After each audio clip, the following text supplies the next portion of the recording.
Oh, красотка. Hi, everybody.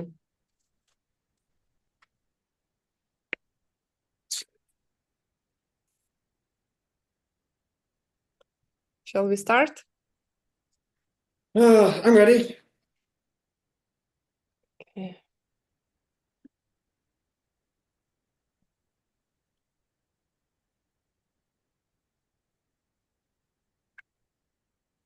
Uh, Today we are in different locations. As you can see, Bill is in Evanston. I'm in Las Vegas uh, because I'm here attending a conference. I am learning how to spread these teachings, all over the world. There is a ClickFunnels conference. So Bill will be the main presenter today, but you want me to start with the motivation, my love? It's always the same, right? uh, yeah. Why do we study these things, right? Hmm, because we think it has the ability to help us and others, right? And help each other, help ourselves and others in small ways and not so small ways, like and permanent into our problems. And so, anyway, I was thinking, Ian is, for people who don't know, she's in Las Vegas. There's a marketing guy there, and she had uh, a lot of success with her program to help people thinking of why we're here, right? 4 years ago, she had a lot of success helping people with their health issues using this knowledge. Uh, and I mean, even one of the original people had fourth stage cancer. It's basically a death sentence, right? It's systemic at stage 4. If you're not familiar with cancer yet, mm, most of us end up being familiar with it as we get older, if not in ourselves, but people we know and love. And so, anyway, this lady had systemic cancer, fourth stage cancer, and she's cancer free. Now, that happens to one person in 100,000. And she's now helped 3 people with stage 4 cancer uh, to help themselves, right, using this knowledge. Yeah, And so they she's they she's did it teaching to people themselves. what wait a second. Meaning they did it to themselves. Yeah, well, yeah, she doesn't have the magic to wave a wand and cure people, but she's been teaching them how to help themselves, right? And so now she's teaching a group of people how to do the same thing and marketing it as a business. And so she's there in Vegas learning how to market it and reach people through the internet. So that's what she's doing there. But talk about like what's the motivation? Well, she took her knowledge of cause and effect and applied it to people, right? And has helped them with their health issues. So that's one of the you know that's what comes out of all of this stuff, right? Yeah, and today we have launched our new course, Master of Transformation. I can see Christina, Sigurd, Alessia, people who applied to the program here. So uh, it's a very important day for me. And it's a really, I think, as you go through these classes and a lot of the ideas are challenging. You're going to have doubts, which is something we'll talk about today in the class. But when you see something like somebody who has fourth stage cancer and now they're cancer free, you can take it as a pretty good clue that there's something going on, right? Um, that there's that this is a valid path. And it's not Okay. just once, it's 3 times now. And so it's it's a pretty good indicator that we are onto something that's valid, that we're onto something that's significant. And when you're having a rough day, you can hold on to something like that and say, okay, mm, if that person took care of a problem as big as fourth stage cancer, well, maybe I can take care of whatever problems I'm facing right now. So that's motivation. I think it's a pretty good one, frankly.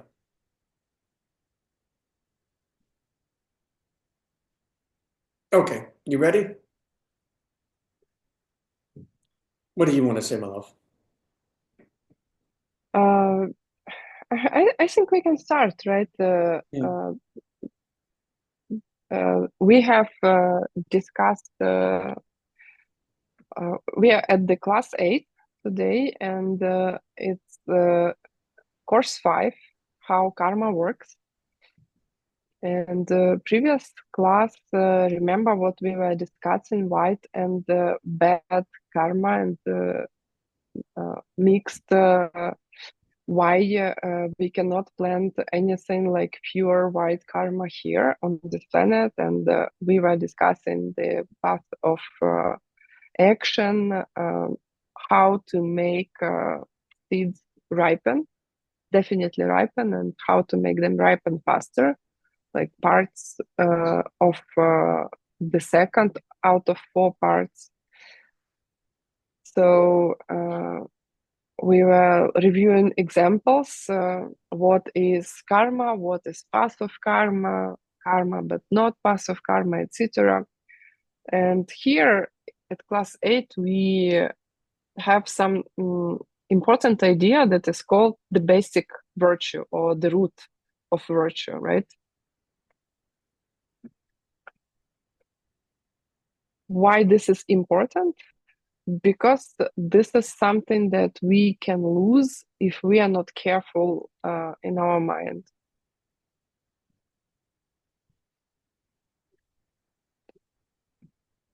Do we have slides today? Thank you.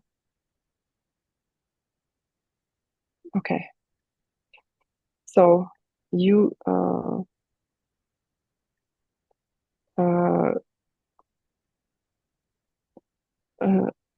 Artyom, could you please remove the black box on the text? Yeah, thank you. Yeah. Okay. So what does it mean, the most basic virtue or root virtue? This is a storage of our good seeds that we possess. And the idea, I remember I was shocked when I heard it, is that we can lose it. Mm. So we do a lot of good things, and it has been accumulated. They are multiplying. So we have some kind of storage of the good seeds that should give us good results. Is it possible that we lose it all at once? Like, it's a crazy idea, right? It's a little bit scary. Mm. And the answer is yes, it is possible to lose it all at once. And basically, what does it mean, this collection of virtue, or most basic virtue? It is referred to something that they call in this ancient text collection of merit. That means accumulation of good seeds that will produce the 2 physical bodies of an enlightened being that you will become. The collection of wisdom will produce other 2, but this good seeds will produce collection of merit, will produce 2 physical ones. And one is the enjoyment body that is in the paradise, not moving anywhere from there, made of light, obviously. And the other one is, you can call it an avatar, or a body that is sent to other planets, to other beings, to help them with their problems, because enlightened beings, they always help if we have good karma to get their help. They are helping automatically, basically.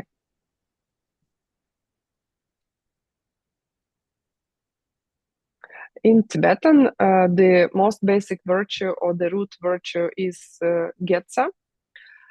Sonam Kitsok, Tok is collection, and Sonam is merit. And Geshe Kitsok is collection of wisdom.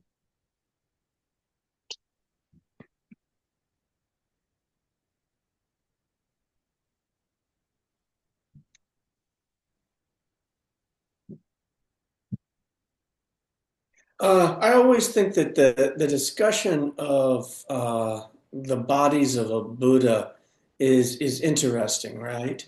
Uh, because okay, so if we're here and if the goal is for us to get enlightened, well, what does that mean? What does it mean to get enlightened? Um, and uh, you'll talk to somebody and or you'll see somebody writing something and they'll say, well, I went on a yoga retreat and I got enlightened last weekend. Or, I dropped a bunch of acid and I got enlightened. Oh, who am I to say, right? But you know, if you're really getting enlightened, uh, it means that you're going to become a Buddha. Becoming Buddha and getting enlightened are synonymous. And there's different ways of dividing up the bodies. It was complicated initially when I first started hearing about it. And there's an exact parallel in Christianity. It's the Holy Trinity, the Father, the Son, and the Holy Ghost.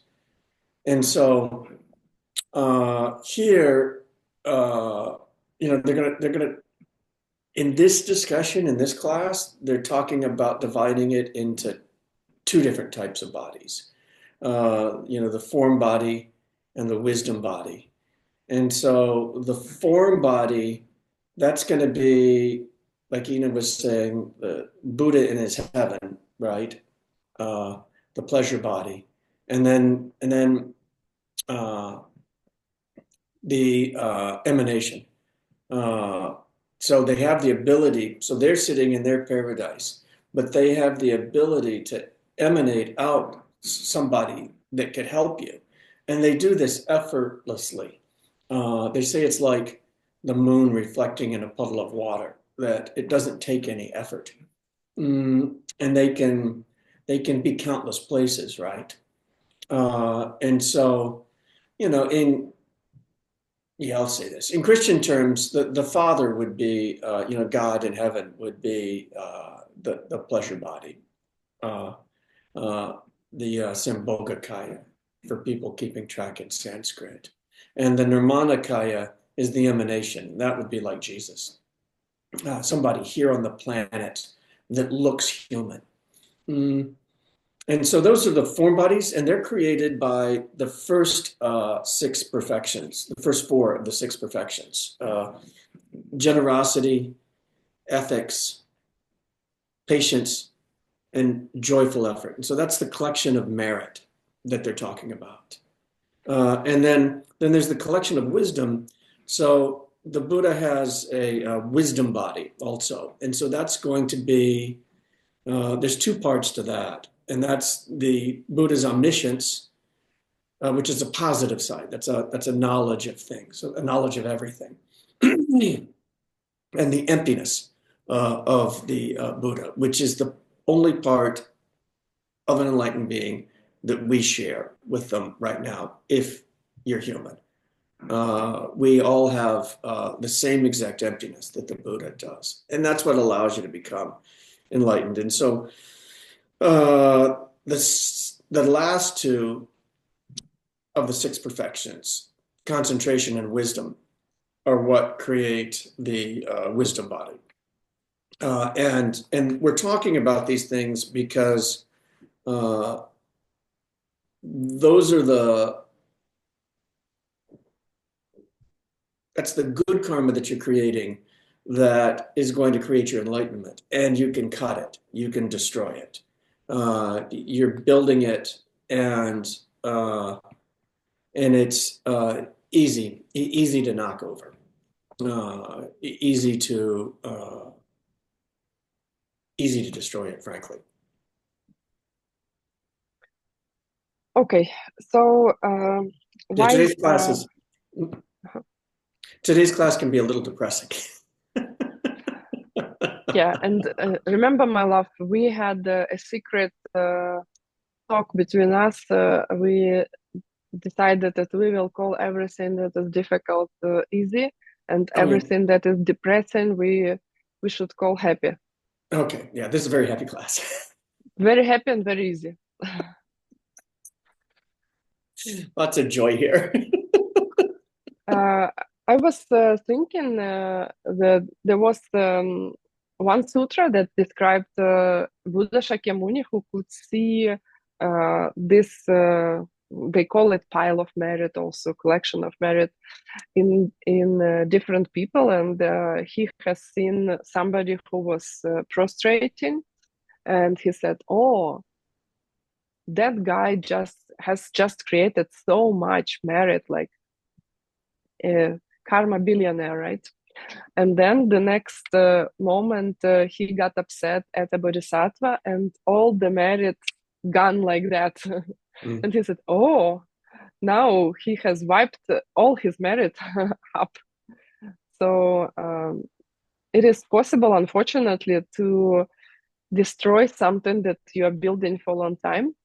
And I'm now on the 35th floor of one of the hotels in Las Vegas. It has 56, I think, overall. And like the buildings are huge here. And some of them, it took several years to build, right? And they are building really fast. I mean, such a building within several years, it's fast, right? So all like, I don't know, Chicago, Hancock building, 96 floors, or some New York buildings, like 100 floors or something. Like it does make sense. It takes so many years to build something, but you can explode it, and as a matter of seconds, it will get destroyed, right? So the Mhm. same with our seeds. It takes time to build up something, but it is easy to burn it. It's a matter of seconds. So fortunately for us, not everybody can destroy really that effectively and efficiently the most basic virtue, right? So what kind of a person can lose the most basic virtue? And they say that you should be a human, and can be male or female, uh, cannot be a person who is actually without any sexual identity. And it's a good question. Why, right, my love? Yeah. This person should be inclined to intellectual stuff. You know that there are people who are more emotional and more intellectual. So basically, to be able to destroy your root virtue, you have to be an intellectual guy. Unfortunately, uh, it looks like we are all intellectuals here, right? Because otherwise you would not be willing to listen to it. And because these people, they are capable of sustaining very powerful wrong views. And the cutting of the root of the virtues gets a chupa, or more correct way to say chopa. Uh, it's interesting why they discussed it, why no sexual identity, or no, like, how to say, uh, strong sexual identity. Like there are beings that are born mixed gender, right? Because the sex is related to capacity of holding strong ideas, like even rigid ideas, right? The more you feel yourself like really female or really male, the strange enough, but I think it will make sense if you will think, uh, the more difficult will be for you to change your mind on something, not to stay dogmatic on something. So this is what you need if you want to really destroy your root virtue.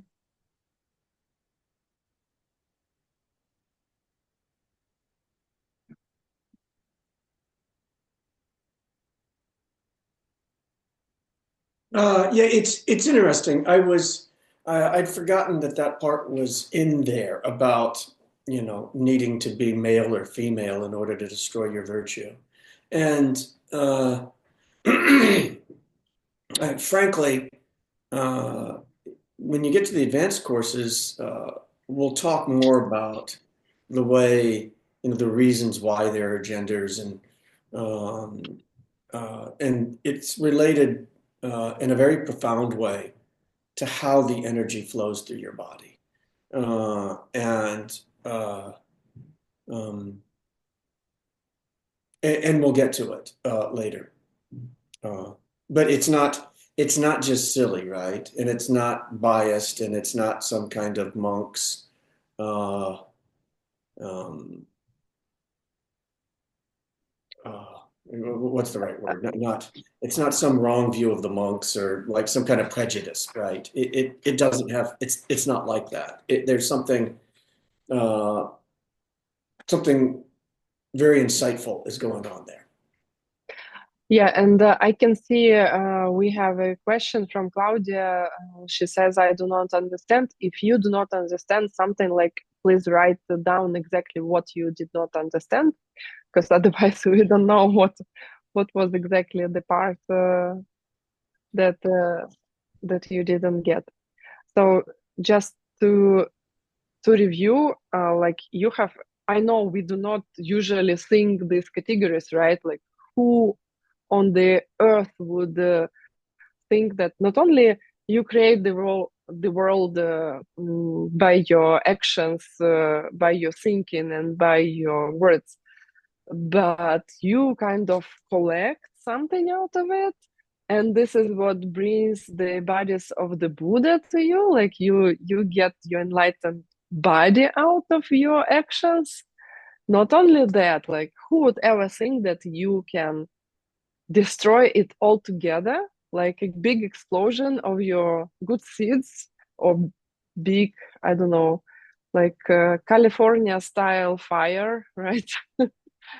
Unfortunately, every year now we have bad fires in California that burn a lot of woods, and even this year was in Los Angeles, burned a lot of very nice buildings, homes. So yeah, something like that we can do to our good seeds, and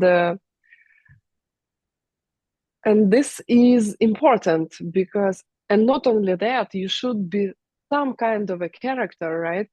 Human, strong male or female, like not a person who is like really in between the genders, and an intellectual guy capable of powerful wrong views.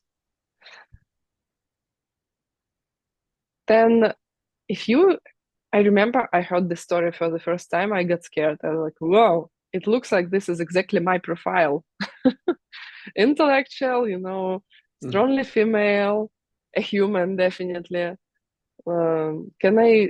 Am I capable of holding views? Yeah, definitely I am capable of holding views. So I can do it if I will do something, right? And then the next question is what you have to do uh, with this. Yeah, you want to do this one, my love?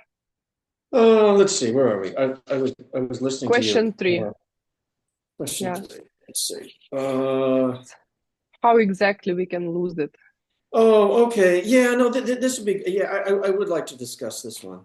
Mhm. Um, uh, So, okay, so you have this collection of merit and wisdom. You're doing your good deeds, and you're creating your future enlightenment. So, what exactly? And you have to be human, solidly male or female, intellectual, and then, okay, but what are you doing that's destroying it, right? Uh, and uh, And there's two examples that they give how you can cut this off at the root, right? So this isn't just damaging it. This is cutting it off, like pulling the merit up out of the ground by the root. The first one is where you develop a wrong view. So you've studied this stuff, you have an opinion, and then you say, nope,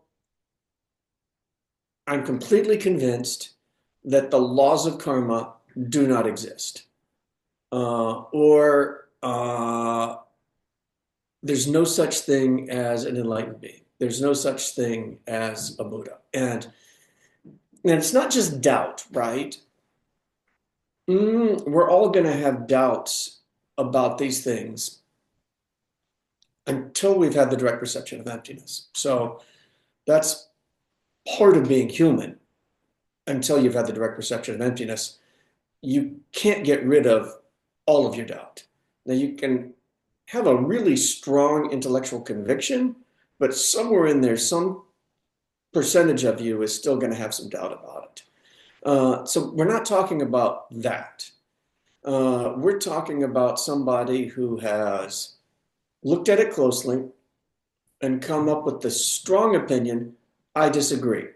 Like, I am convinced that the laws of karma don't apply. I'm convinced that there's no such thing as a Buddha. And so those kind of wrong views uh, are really strongly destructive, very powerful for destroying your virtue. Mm. And because you can kind of, it's fairly easy to understand, right? That this knowledge, these things that we're studying, are what is going to remove your suffering and remove the suffering of every living being. And then if you reject that strongly, it's it's easy to see how that could be uh, destroy the virtue that you built up. The second one is intense anger, focus at a bodhisattva, right? So then uh, you have somebody that's legitimately trying to save every living being. Uh, and then if you get angry at them, and I'm not talking about just a momentary flash or a bad day. I mean, this is somebody who uh, would be extremely angry and sustain it for a long period, and then that will cut this root of virtue. And Ina and I were just in Sedona.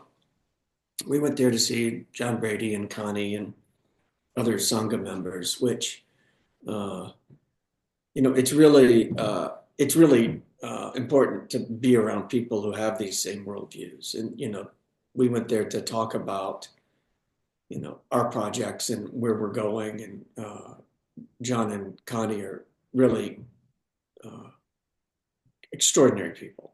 Uh, and and so we were talking about people that we'd known, because I've known John now for 25 years, and you see a lot of people come through the Sangha. And, I'm not asking you to accept this, but personally, there's no doubt in my mind that Geshe Michael has had the direct perception of emptiness. Uh, and there's no doubt in my mind that he did it on the Mahayana track. which would mean that he's a legitimate bodhisattva, a real bodhisattva. And just you can look at his life and see what he's done, and he's completely dedicated to these teachings and the path and serving other people. And I mean, having worked with him, he's not kidding. You'll hear him say that his day is blocked out and he doesn't waste 10 minutes. Uh, and I mean, I've seen him. I think that's literal. I don't think he's kidding. He's that dedicated to helping people. And John and I were talking about one particular person that we knew. And I won't mention their name because I don't want to, there's no need for that to be public. But this person had full vows, full monastic vows, and was extremely intelligent, had studied this quite a bit, and then had quite a few students. I mean, a lot. I think more than 100 at one point had taken vows with him, and then some difficulties came, which they will, and this person got very, very angry at Geshe Michael, very angry. Left the group, stopped teaching, sustained this anger for a number of years. And frankly, he died a few years later.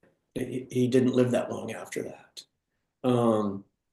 And John and I were talking, and I'm not enlightened. I can't point to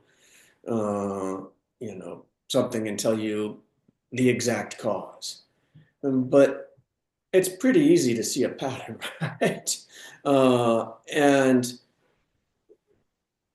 this person was a very close friend of John's, very close, like one of his closest friends. And John and I both agreed that it was his anger that took him out of the world early.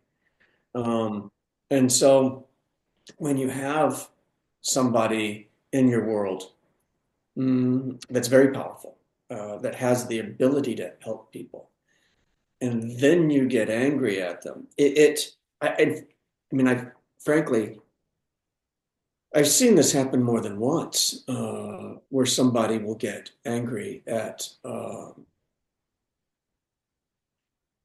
very holy person, and it takes them out of the world. And because it goes both ways, right? This person can help you get enlightened, or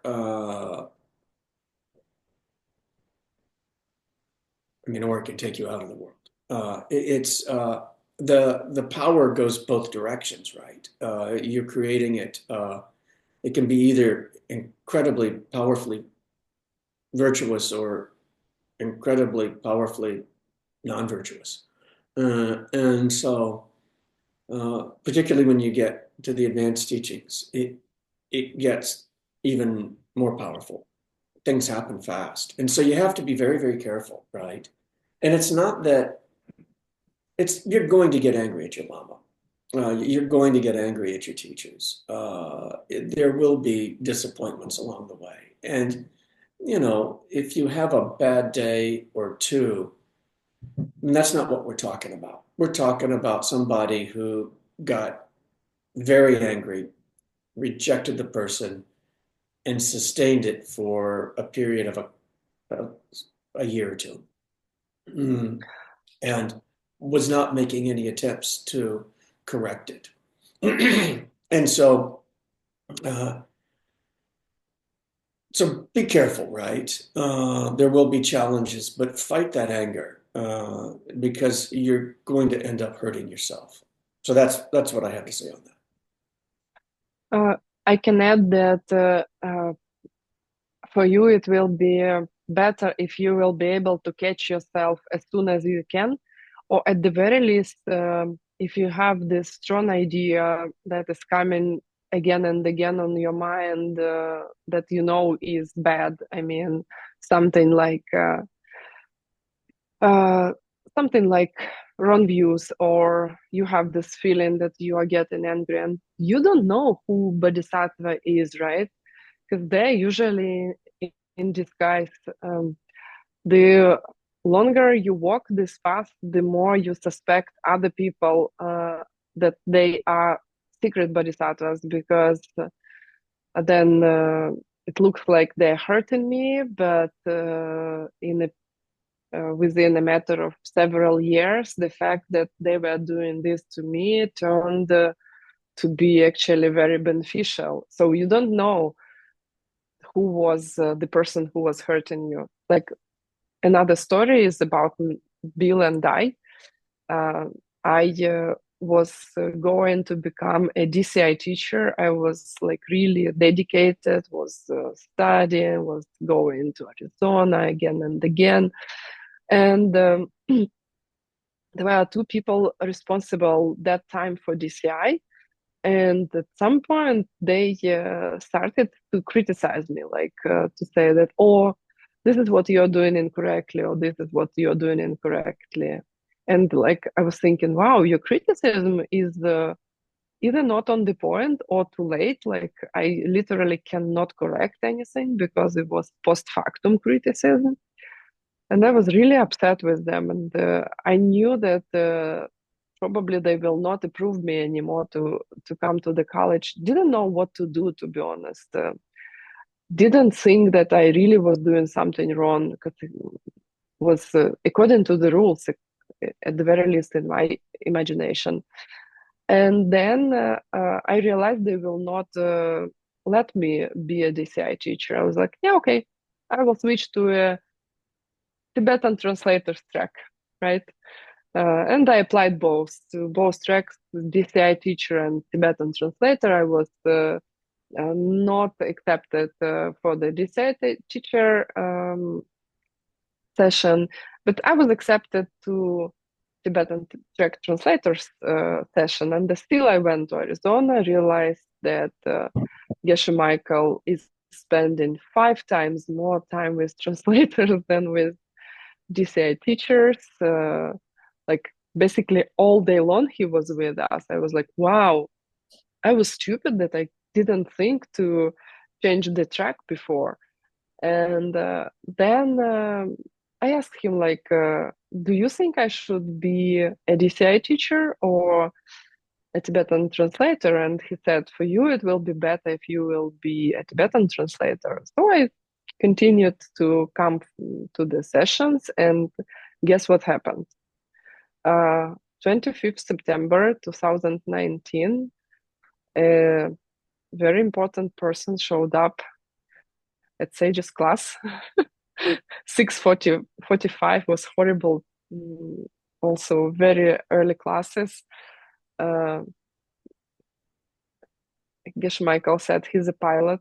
He lives in Chicago. And this is how I met Bill.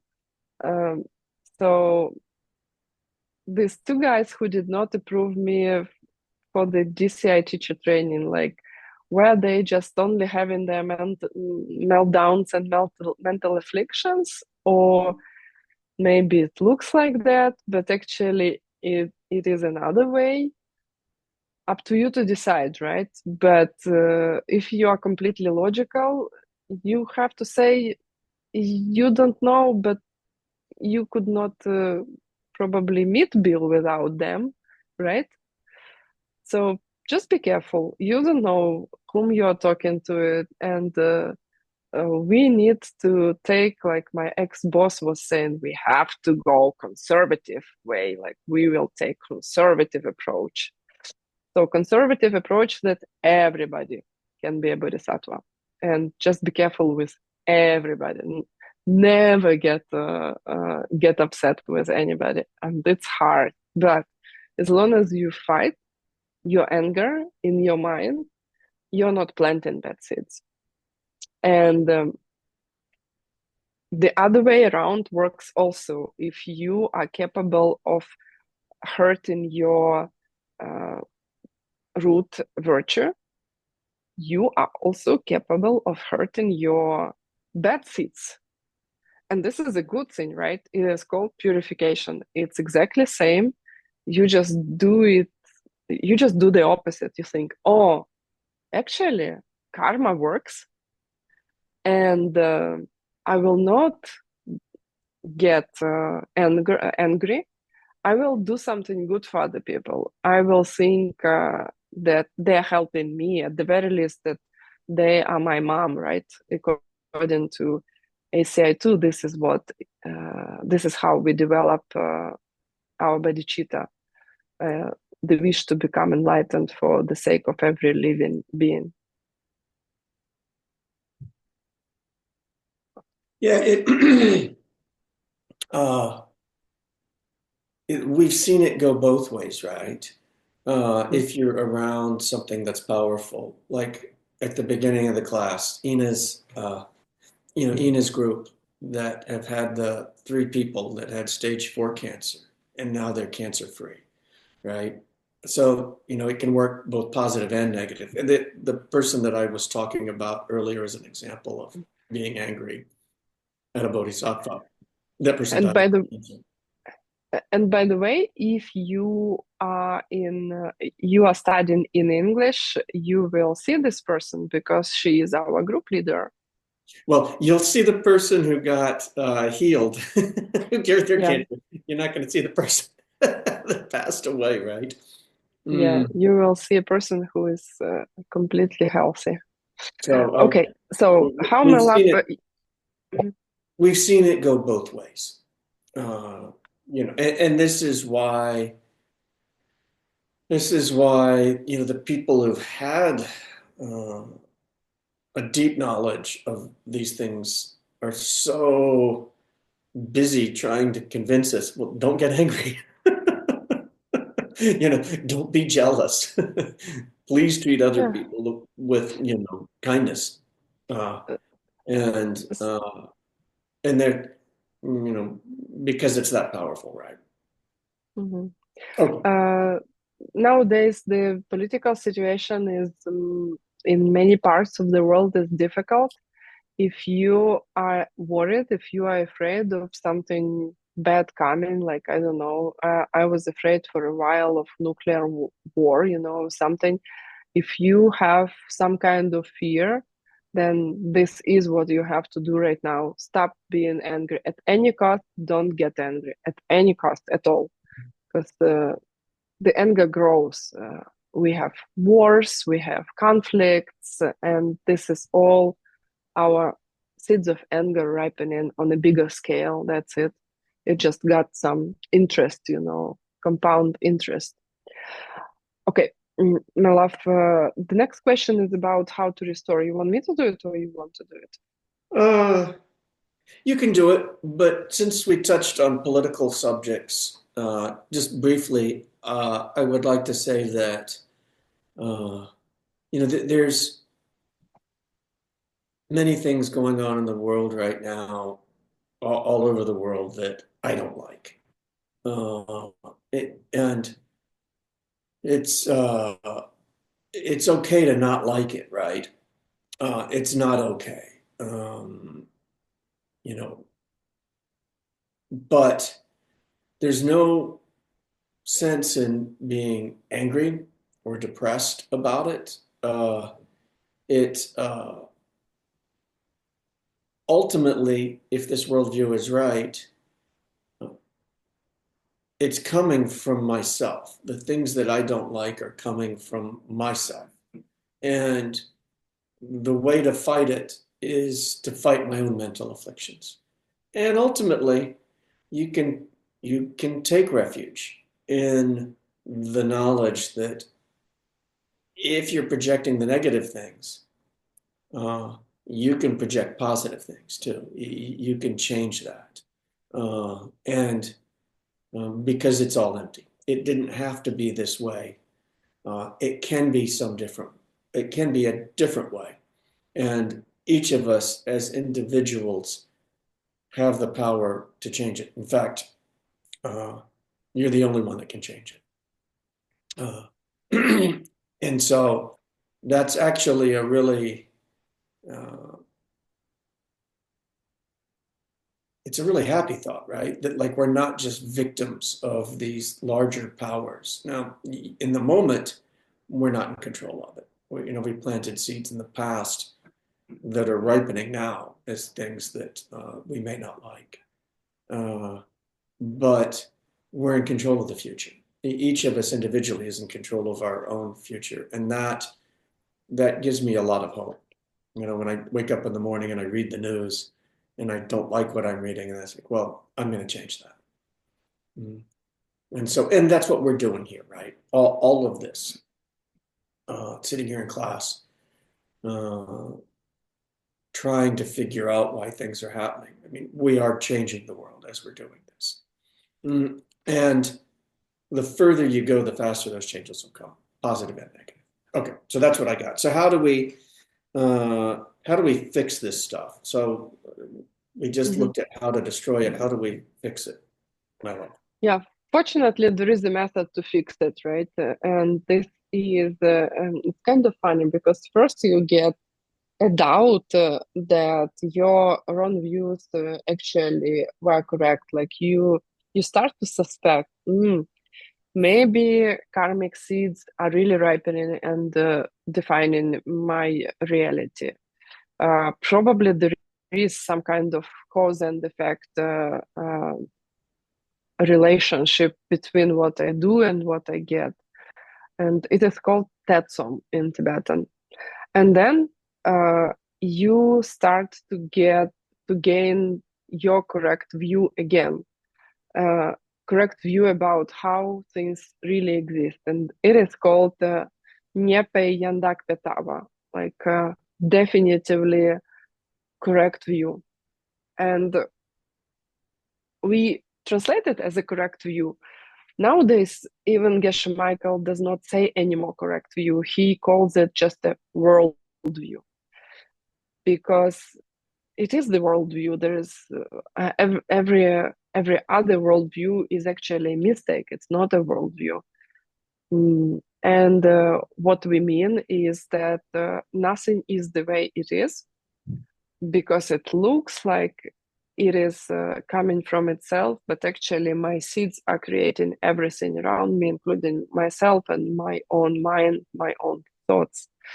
So this is how you can restore your root virtue uh, by basically by canceling it, right?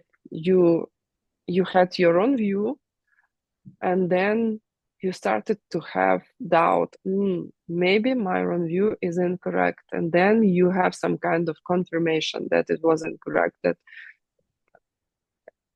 this is how the world functions, and you you get the correct view.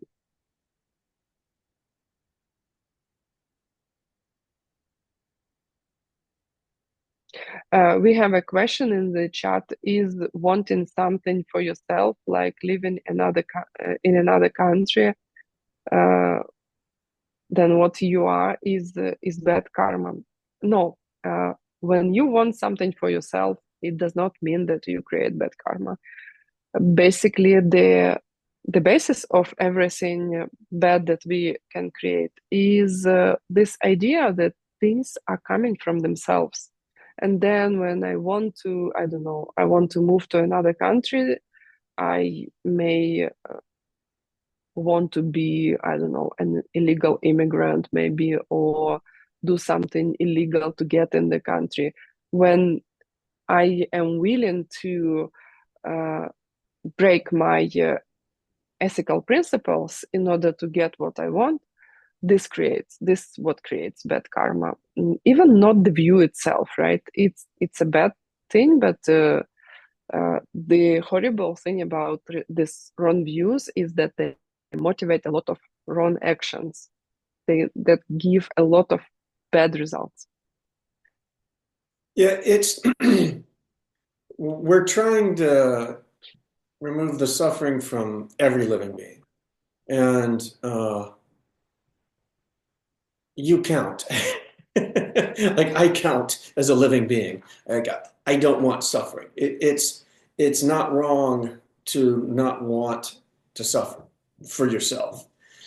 The problems come when we see things as self-existent, when we don't understand the laws of karma, and we're willing to hurt somebody else to get what we want. Like I, I, you know, I want your house, so I'm going to take it from you, right? I mean, some kind of extreme Yeah. example.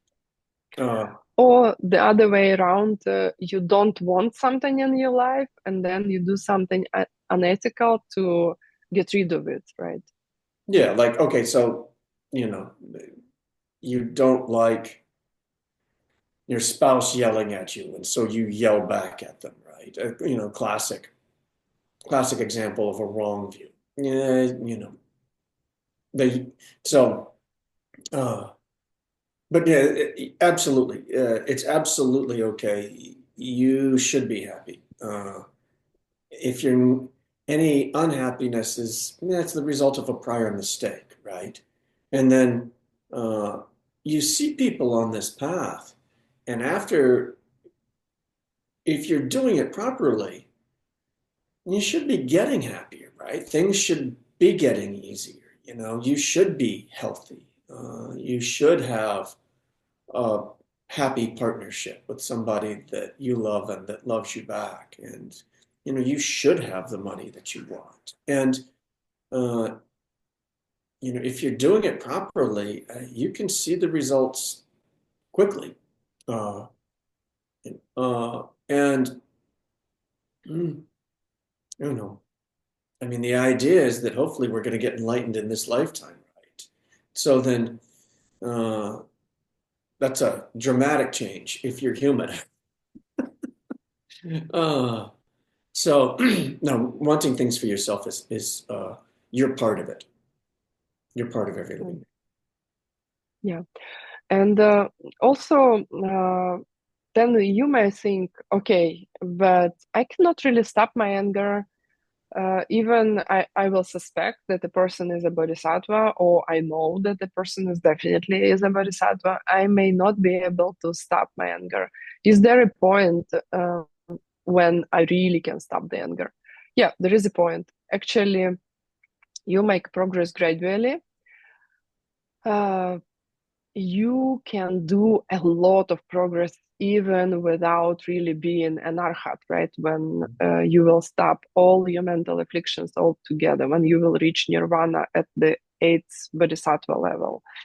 Uh, Master Chandrakirti, in his work Entering the Middle Way, goes through all the bodhisattva levels and in great details. It's an amazing work.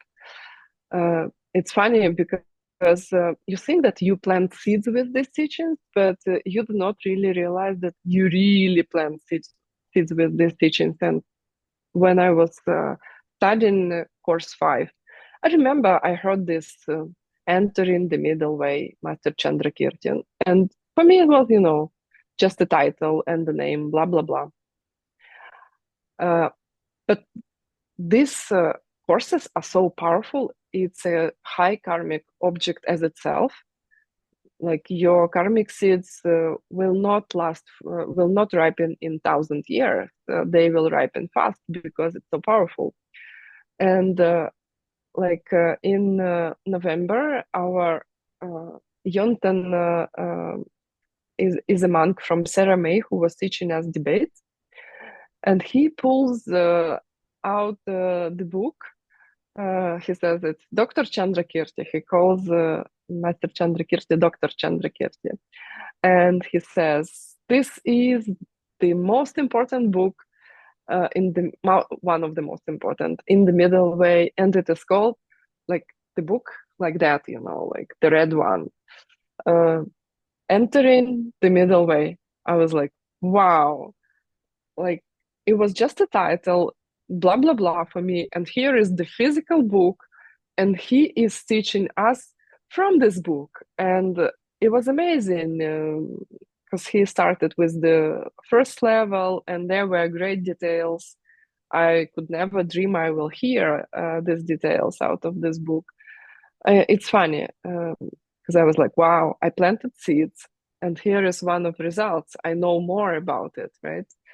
So, mm, for those of you who do not really have an impression that you make progress, just stay with us, stick with us, study as much as you can. The seeds will ripen, definitely. These teachings are so powerful. Um, Even you think you're not capable of learning it, you will. Just give it a time and try to stay away from your mental afflictions.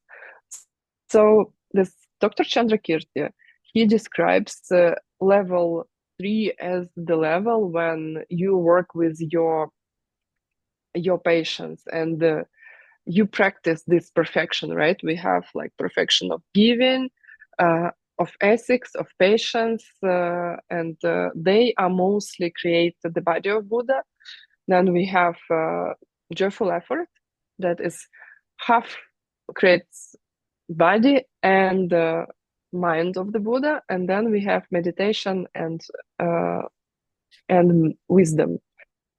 So this is actually when you really practice it and get a lot of help with your anger when you practice it during the third bodhisattva level. Mm. And there are a lot of debates.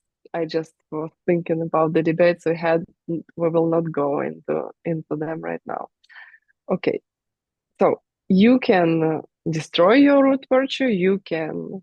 Uh, you can restore it. There is another thing that is very important uh, in this class that is about projecting and finishing karma, right? Mhm.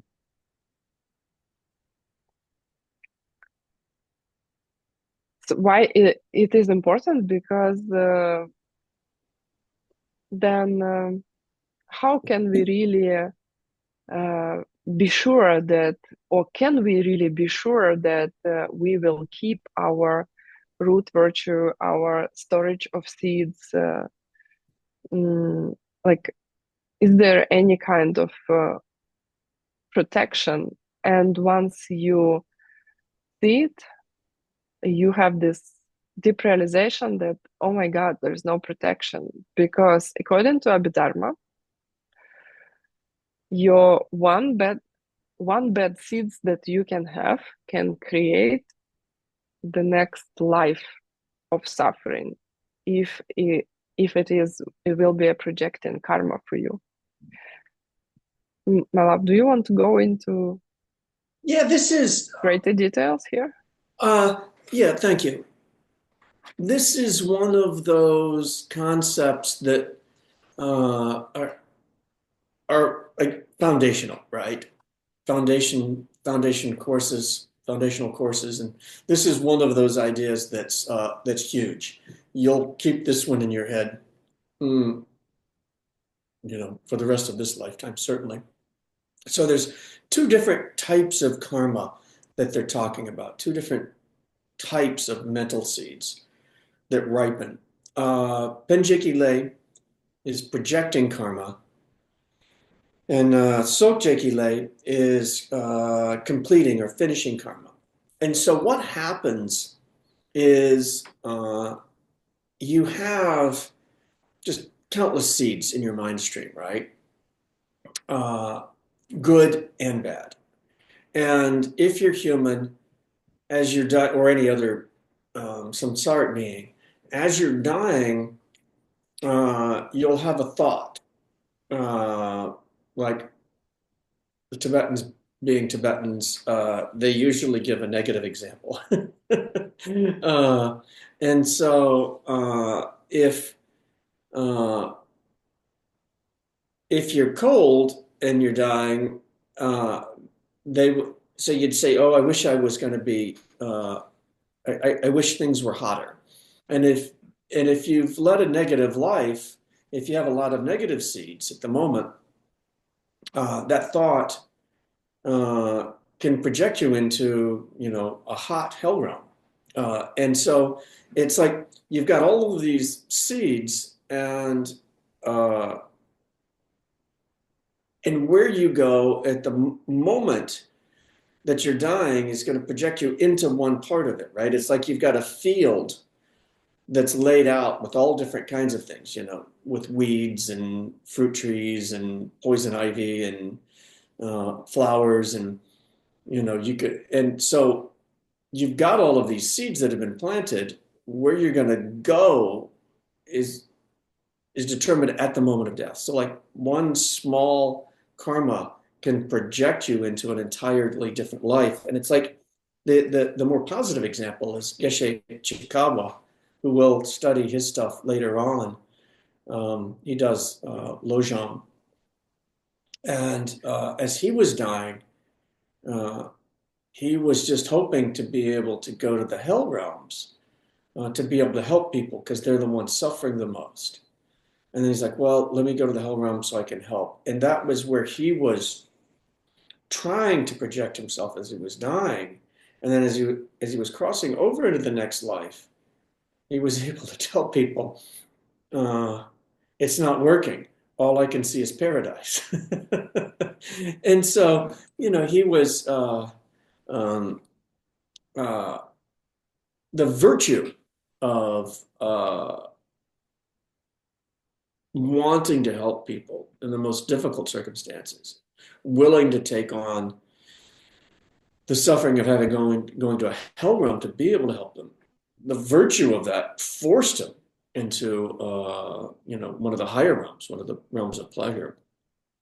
And so uh, uh, and I think it's a literal statement of how it works. Uh, I think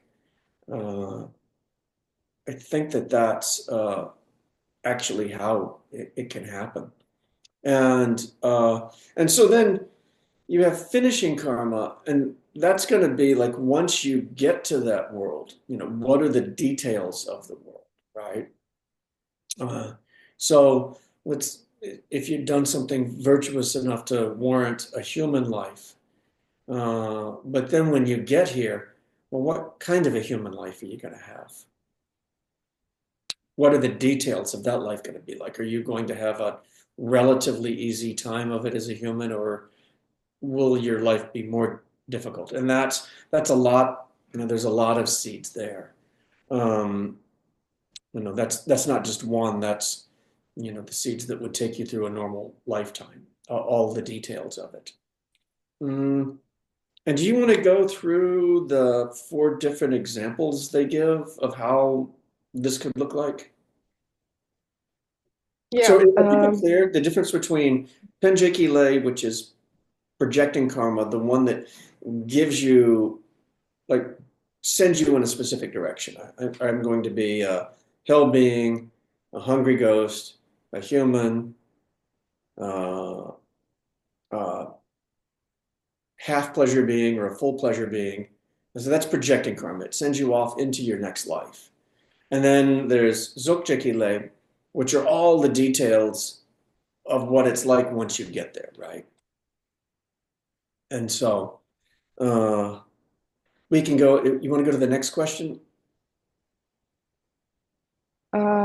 I think this is the last question, right? So what are the four possibilities between projecting and finishing karma? Pen Jekile and Dzog Jekile. So the first possibility is a person whose life is projected by virtue, by finished by non-virtue. It could be somebody like human or pleasure being, but whose life is perceived by him or herself as suffering. Another example would be of different permutation is a person whose life was projected by a non-virtue, but finished by virtue. Uh, in hell realms, there are beings like Lord of Death. They it's a lower realm, but but this being like has the best place in this lower realm, let's say. Or like nagas.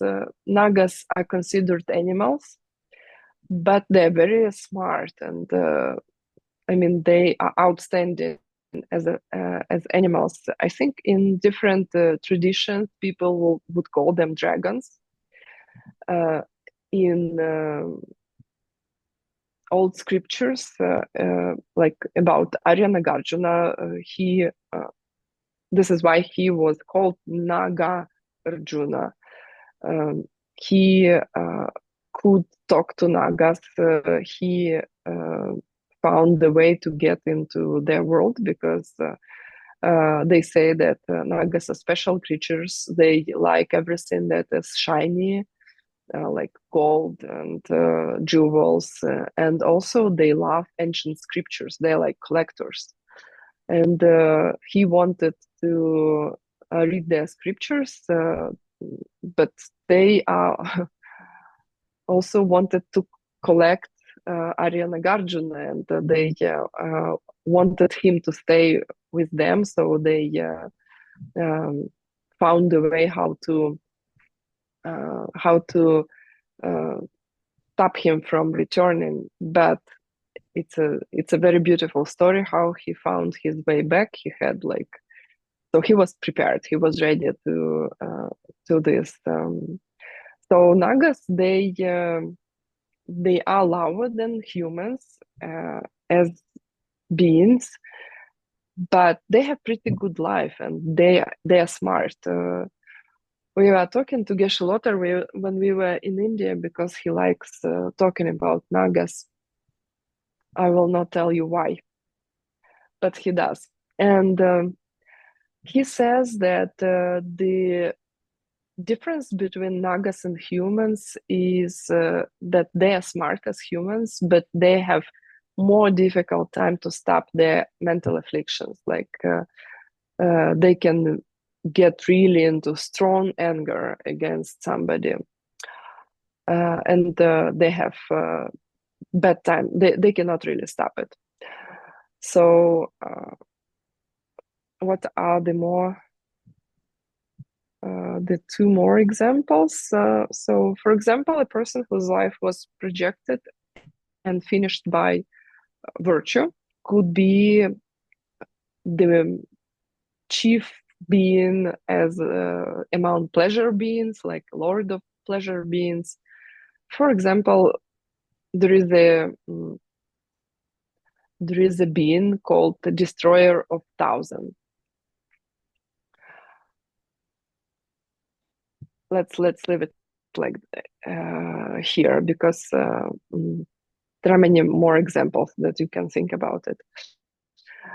And the last example is a being whose life was both projected and finished by non-virtue. And it can be a being that is born in the hell realms, for example, the lowest hell called without respite. This kind of thing. By the way, when we talk about projecting and finishing karma, lower schools, vision is a little bit different from higher schools, right? Because higher schools, they agree that there is some congruency between different moments of life, but it does not mean it should be created by one seed, right? As Abhidharma does. Anything else you want to add, Mela? Was that clear for everybody? The difference between projecting karma and completion karma? Okay. So, right, Yeah. negative projecting karma, you're born in a hell realm. Negative projecting karma with good finishing karma, you're the king of the hell realm. Negative projecting karma with negative finishing karma, they're suffering. You're in the lowest of hell realms, just suffering. Positive projecting karma with positive finishing karma, you're the king of the pleasure realms, right? positive projecting karma with negative finishing karma, you're a human and you're suffering, right? Like you have no money, you're struggling with poverty, you're sick, there's wars in your area. That's like you have no resources. That's positive projecting karma, negative finishing karma. So, it kind of makes sense, right? Like, how do you end up king of the hell realms? If you were good enough to be king, why'd you end up in the hells? Was your projecting karma? So, Yeah, and again, only Abhidharma school believes that one seed defines your whole life. And by the way, it starts from the Bardo time, right? In Bardo, the seed for the next life already opens, and beings are different in Bardo, in the in-between state after the previous death and the next rebirth. Higher schools, they do not believe it's only one karma, but it makes a lot of sense. Like in your life, you have big transitions, right? And it looks like uh, the whole period of your life is colored by something, by something like, I don't know, you study, then you work, your marriage years, something like that. You change countries, maybe as I do.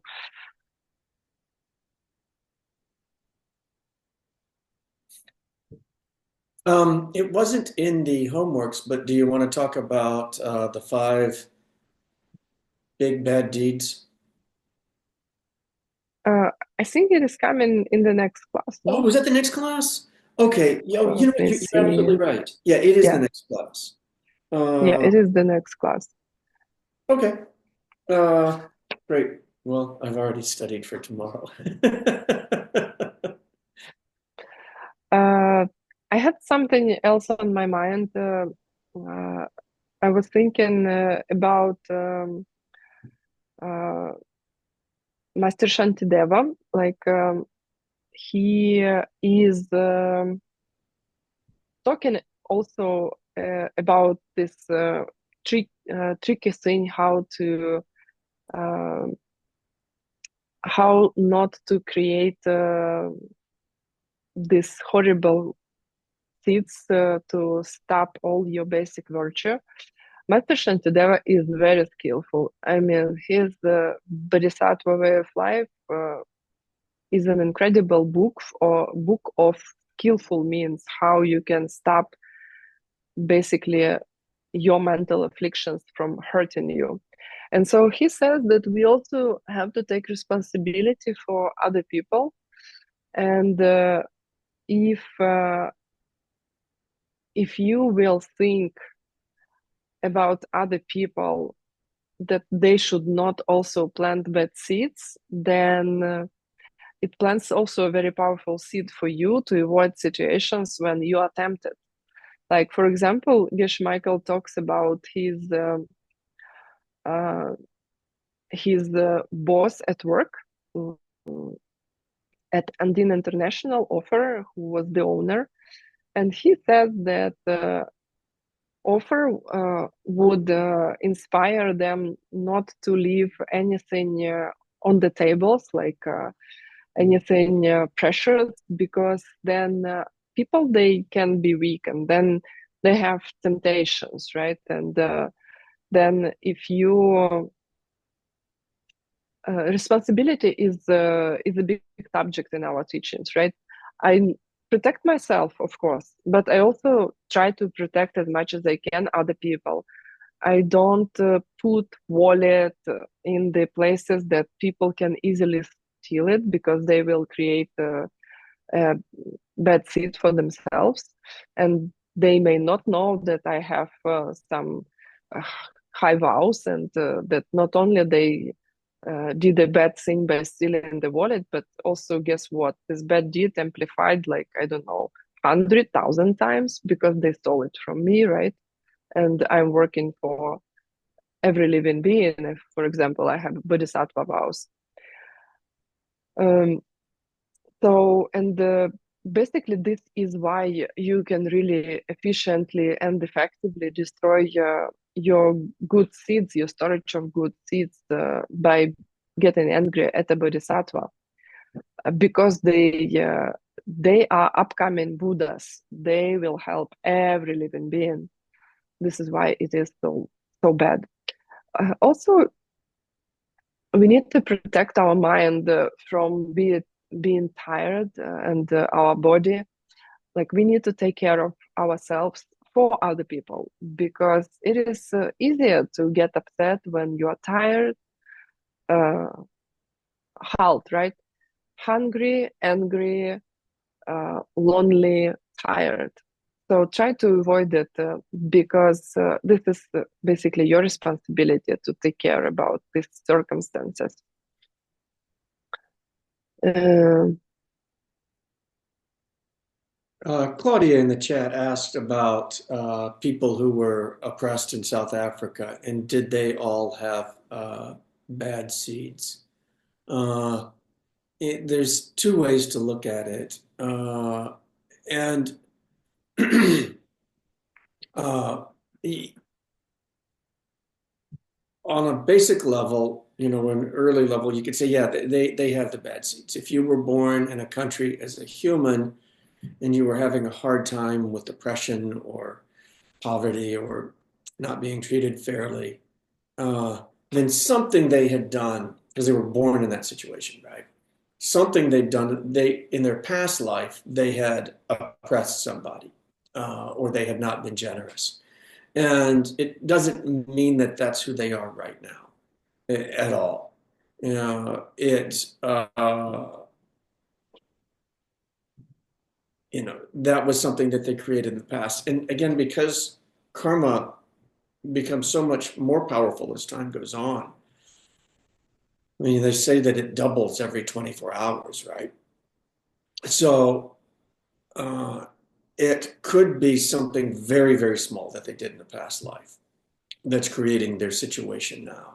And then, if you were living in South Africa and had it nicely, well, then, you had a very similar karma, right? Like extremely similar, uh, to be born in South Africa. But if you were not being oppressed, then you had a little bit better, in terms of what we were talking about before. We talk about that being uh, finishing karma, right? Your finishing karma was a little better than the person who had, uh, I mean, frankly, the black people that were being oppressed in South Africa that have been oppressed. And so, a very similar projecting karma, slightly different finishing karma. And so that's one level to look at it. The other level is that if that's what you're seeing, right? I mean, all of it's your karma. Like we talked about the water that was could be one of three different things, and is it blood and pus? Is it water, or is it the nectar of deathlessness? It depends upon who's looking at it. And so, uh, at a higher level, if you're seeing oppression in your world, those are your seeds to have done it. And to have seen that, right? And it could be something small, could have been something 1,000 years ago, small. And now you're seeing it like this. And you've also got to be careful about judging other people, right? Uh, we don't know. It's possible that that's an enlightened being projecting as somebody who's suffering in order to help you develop compassion. Um, and so, there to teach us. And so, uh, whatever problems you're seeing in the world, it's your own mind that you're looking at, right? And it's a clue. It's telling you what we need to work on when we see a problem like that. So hopefully that mhm. was clear. Yeah. Uh, I think this is it for the class. Okay. I don't know if you have anything else to add. I Me? think we No. did great today, less than 1 hour and a half. So we can make our translators happy and our students too.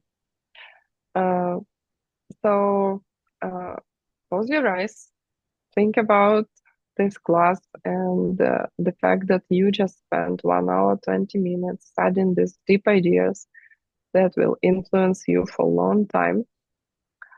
And make a wish that the fact that you were listening to them, because everything is empty and coming only out of your seeds, make a wish to apply this in your life to create better seeds, to keep your root virtue and increase it in order to see emptiness directly as soon as you can and to become a being who does not suffer anymore, who went beyond, and who is in total bliss, having the body of light and an enlightened mind.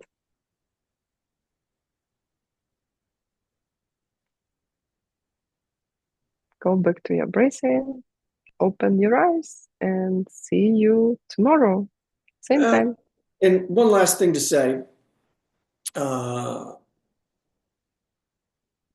you can change your world. Things can get better for you. And extraordinary things can happen in this lifetime. So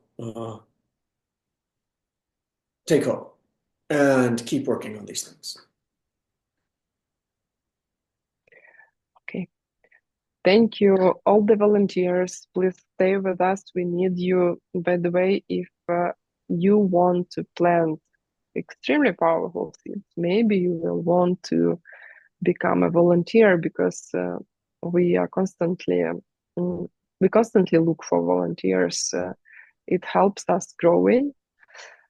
And if you already volunteer, thank you very much. Please stay with us and please don't overwork because we don't want you to be an empty uh,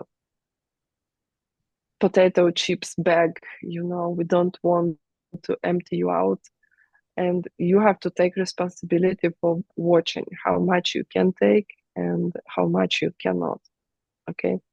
Because we love you, but we do not know really your obstacles and your situation. Okay, see you tomorrow. Thank you, translators. Thank you, volunteers. Thank you, everybody, for being here so that we can all discuss this. And just it's a great pleasure to be able to talk about these things with you all. So thank you. See you tomorrow.